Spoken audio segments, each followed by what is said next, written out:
ನೀವು ಯಾವಾಗ್ಲೂ ನೋಡ್ರಿ ಅಮ್ಮಂದ್ರಗಳಿಗೆ ಸಿಕ್ಕಾಪಟ್ಟೆ ಹೈಲೈಟ್ ಆಗೋದು. ಎಲ್ಲದಕ್ಕೂ ಅಮ್ಮನ್ ಹೊಗಳ್ತೀವಿ. ಮಗ ಸೆಟ್ಲ್ ಆದ್ರೆ ಎಂತ ಮಗನ್ ಹೆತ್ತೆ ತಾಯಿ ಅಂತೀವಿ. ಪಾಪ ಅಪ್ಪ ಬೆವ್ರು ಸುರಿಸಿರ್ತಾನೆ, ಕಷ್ಟಪಟ್ಟಿರ್ತಾನೆ, ತಾನು ಹರ್ಕಲ್ ಬಟ್ಟೆ ಹಾಕೊಂಡು ಕಿತ್ತೋ ಚಪ್ಪಲಿ ಹಾಕೊಂಡು ಮಗಂಗೋಸ್ಕರ ದುಡ್ದು ಅವನು ಫೀಸ್ ಕಟ್ಟಿರ್ತಾನೆ, ಅವನ್ನ ಸಾಕಿರ್ತಾನೆ. ಅಂತ ಅಪ್ಪನಿಗೆ ನಾವು ಬೆಲೆನೇ ಕೊಡೋದಿಲ್ಲ. ಕಡೆ ಪಕ್ಷ ಇವತ್ತು ಫಾದರ್ಸ್ ಡೇ ಹೆಸರಲ್ಲಾದ್ರೂ ಅಪ್ಪನ ಒಂದು ನಿಜವಾದ ಜವಾಬ್ದಾರಿ, ಅಪ್ಪ ನಿರ್ವಹಿಸಿದ ಪಾತ್ರಕ್ಕೆ ನಾವು ಹ್ಯಾಟ್ಸ್ ಆಫ್ ಹೇಳಿದ್ರೆ ನಿಜವಾಗಿ ಸಾರ್ಥಕ ಆಗತ್ತೆ ಅಂತ ನನಗನ್ಸುತ್ತೆ. ಒಂದೇ ಒಂದು ಕ್ಷಣ ರಿವೈಂಡ್ ಮಾಡ್ಕೊಂಡು ಯೋಚನೆ ಮಾಡಿ. ನಿಮ್ಮೂರ ಜಾತ್ರೆಗೆ ಹೋದಾಗ್ಲೋ, ನಿಮ್ಮೂರ ತೇರಿಗೆ ಹೋದಾಗ್ಲೋ ಅಪ್ಪನ ಹೆಗಲ್ ಮೇಲೆ ಕೂತಿ ಏನೆಲ್ಲ ನೋಡಿದ್ರಿ ಅಂತ ನೆನಪು ಮಾಡ್ಕೊಂಡ್ರೆ ಅಪ್ಪ ಎಷ್ಟು ಮುಖ್ಯ ಅಂತ ಗೊತ್ತಾಗುತ್ತೆ.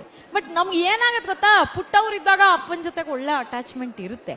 ಬೆಳೀತಾ ಬೆಳೀತಾ ಈ ಅಮ್ಮಂದ್ರುಗಳು ಏನ್ ಮಾಡ್ತಾರೆ, ಪಾಲಿಟಿಕ್ಸ್ ಮಾಡ್ಬಿಡ್ತಾರೆ. ನಿಮ್ಮ ಅಪ್ಪ ಹಂಗು, ನಿಮ್ಮ ಅಪ್ಪಂಗೆ ಹೇಳ್ತೀನಿ ನೋಡು, ನಿಮ್ಮ ಅಪ್ಪನ ಕೈಲಿ ಹೊಡಿಸ್ತೀನಿ ನೋಡು, ಇವೆಲ್ಲ ಅಂದು ಅಪ್ಪ ಅಂದ್ರೆ ಒಂಥರ ಮಕ್ಕಳಿಗೆ ಅಪ್ಪ ಮತ್ತು ಮಕ್ಕಳ ನಡುವೆ ಎಲ್ಲೋ ಒಂದು ಗೋಡೆ ಬೆಳೆದು ಬಿಡುತ್ತೆ ಅನ್ಸುತ್ತೆ. ಹಾಗಾಗಿ ಮಕ್ಕಳು ತುಂಬಾ ಫ್ರೀಯಾಗಿ ಅಪ್ಪನ ಹತ್ರ ಮಾತಾಡಲ್ಲ, ಅದರಲ್ಲೂ ಏಜಿಗೆ ಬಂದ್ಮೇಲೆ. ಆಮೇಲೆ ಅವ್ರ ಉತ್ತರಗಳು ನೋಡಿ, ಮಾ ಅಪ್ಪಂಗೆ ಹೇಳ್ಬಿಟ್ಟು ಬೈಕ್ ಕೊಡ್ಸಮ್ಮ, ಮಾ ಅಪ್ಪಂಗೆ ಹೇಳ್ಬಿಟ್ಟು ದುಡ್ಡಿಸ್ಕೊಡಮ್ಮ, ಮಾ ನಂಗೆ ಮೊಬೈಲ್ ಬೇಕು ಅಪ್ಪಂಗೆ ಹೇಳಮ್ಮ. ಎಲ್ಲದಕ್ಕೂ ಕೂಡ ಒಂದೇ ಮನೆಯಲ್ಲಿದ್ದು ಕೂಡ ಅಮ್ಮನ ಮೂಲಕ ಅಪ್ಪನ ಹತ್ರ ಕೆಲಸ ತಗೊಳ್ಳೋ ಪ್ರಯತ್ನ ಮಾಡ್ತಾ ಇರ್ತಾರೆ. ಬಹಳ ಅಪ್ಪ ಮಕ್ಕಳ ಬಾಂಧವ್ಯ ಮಾತಾಡ್ತಾ ಹೋದ್ರೆ ಬಹುಶಃ ಅದಕ್ಕೆ ಒಂಥರ ಎಂಡ್ಲೆಸ್ ಅನ್ಸುತ್ತೆ. ಯಾಕೆ ಹೇಳಿ, ಅಪ್ಪ ಎಲ್ಲೂ ತೋರಿಸ್ಕೊಳಲ್ಲ. ನಮ್ಮಲ್ಲಿ ಸಹಜವಾಗಿ ಒಂದು ಮಾತಾಡ್ತೀವಲ್ವಾ, ಹಬ್ಬಕ್ಕೆ ಬಟ್ಟೆ ಬರೆ ತಗೊಂಡ್ರ ಅಂತೀವಿ. ಬಟ್ಟೆ ಹೆಂಡತಿ ಮಕ್ಳಿಗೆ ಅಪ್ಪ ಕೊಡಿಸ್ತಾನೆ, ಬರೆ ಅವನ ಹೊಟ್ಟೆ ಮೇಲಿರುತ್ತೆ. ಅವನು ಯಾವತ್ತೂ ಅದನ್ನ ಬರೆ ಅನ್ಕೊಳಲ್ಲ, ಹೊರೆ ಅನ್ಕೊಳಲ್ಲ ರೀ.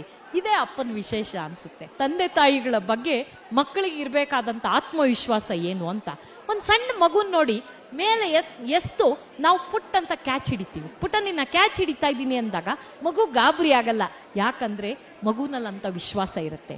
ತನ್ನ ಹೆಗಲ ಮೇಲೆ ಕೂರಿಸ್ಕೊಂಡು ಮಗುವಿಗೆ ಜಾತ್ರೆ ತೋರಿಸುವಂತ ಅಪ್ಪ, ತನ್ನ ತೊಡೆ ಮೇಲೆ ಕೂರಿಸ್ಕೊಂಡು ತುತ್ತು ತಿನ್ನಿಸುವಂತಹ ಅಪ್ಪ, ತನ್ನ ಮಗುವನ್ನ ಸೈಕಲ್ ಮೇಲೆ ಕೂರಿಸ್ಕೊಂಡು ತಾನು ಸೈಕಲ್ ತುಳಿಸುವಂತ ಅಪ್ಪ, ಮಗುವನ್ನ ಸ್ಕೂಲಿಗೆ ಬಿಟ್ಟು ಬರುವಂತ ಅಪ್ಪ, ಕಾಲೇಜಿಗೆ ಬರ್ತಾ ಬರ್ತಾ ಮಕ್ಕಳು ಬೆಳೀತಾ ಬೆಳೀತಾ ಅಪ್ಪನ ಜೊತೆಗೆ ಒಂದು ಗೋಡೆ ಕಟ್ಕೊಂಡು ಅಮ್ಮನ ಪಾರ್ಟಿಯಾಗಿ ಅಪ್ಪನ ವಿರೋಧ ಪಕ್ಷದಲ್ಲಿ ಕೂರಿಸುವಂತ ಕೆಲಸ ದಯವಿಟ್ಟು ಮಾಡಬೇಡಿ.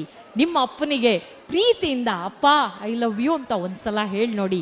ಅಪ್ಪನ ಮನಸ್ಸಿಗೆ, ಹೃದಯಕ್ಕೆ ಅದೆಷ್ಟು ಸಂತೋಷ ಆಗುತ್ತೆ ಅನ್ನೋದು ನಿಮಗೆ ಗೊತ್ತಾಗುತ್ತೆ.